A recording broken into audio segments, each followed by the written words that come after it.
I was 9 years old and my little sister was teasing me because I had a lump in my throat, and she said I had 2 Adam's apples, and so my mom said, yeah, you do. And they took me to the doctor and I was diagnosed with thyroid cancer.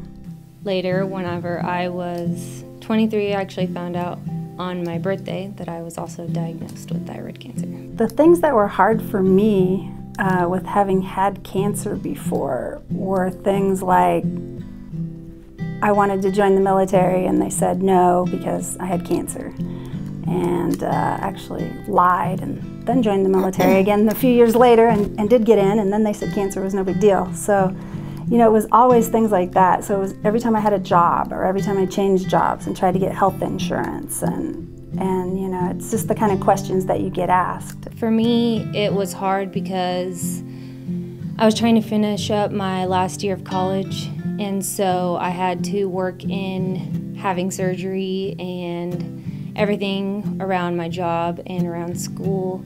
Luckily, I found out on my birthday, sadly, but it was right before Christmas break, so I was able to do everything. We sped up the process and made it happen over Christmas break. For me, I think cancer has how you see cancer, at least as a child, I think is all through how your parents see it. So I have a mom that is always like, hey, whatever happens, we're gonna just be fine. And so she had a very positive attitude about it. And so for me, she made it like going to the hospital was gonna be fun, you know, and I was gonna get to go and everybody was gonna pay attention to me and I would get ice cream and, you know, the kinds of things that parents, I'm sure, do for all their kids. And she just said, you know, you have cancer, but they're just gonna take it out and then you're gonna be fine and life's gonna go on, and that's what happened. And so for me, growing up as a child, cancer was no big deal.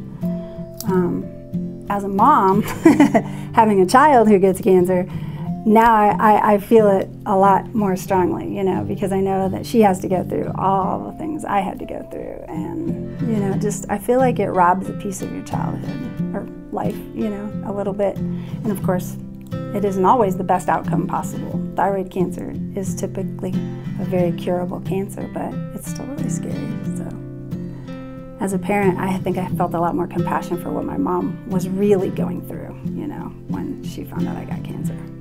But she sure didn't let on. She was good at hiding it.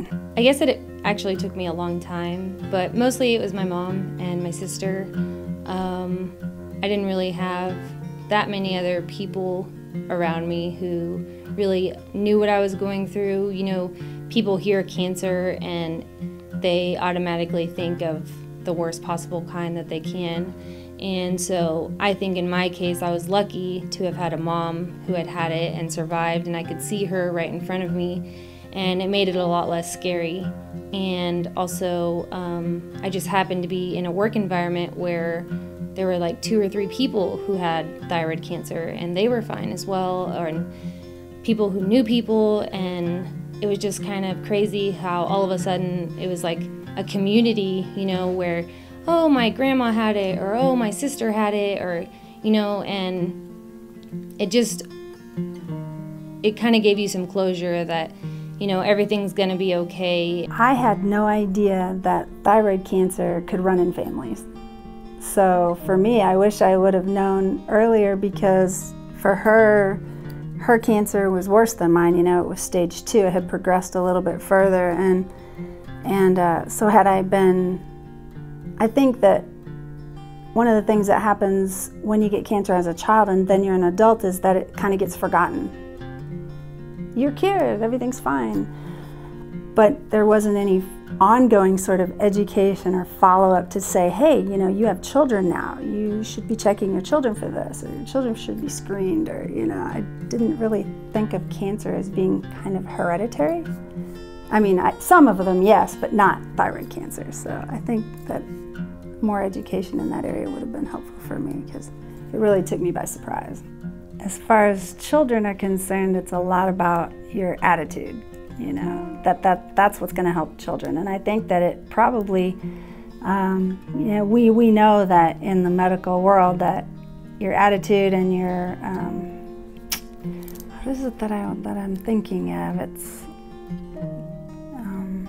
because it's not all about medicine, it's part about how you feel about what's being done to you and what's happening to you. Yeah, so your psyche needs just as much help in it for your stress levels and stuff like that to keep you on the positive path to recovery as it is the medicine or the doctors or the surgeries.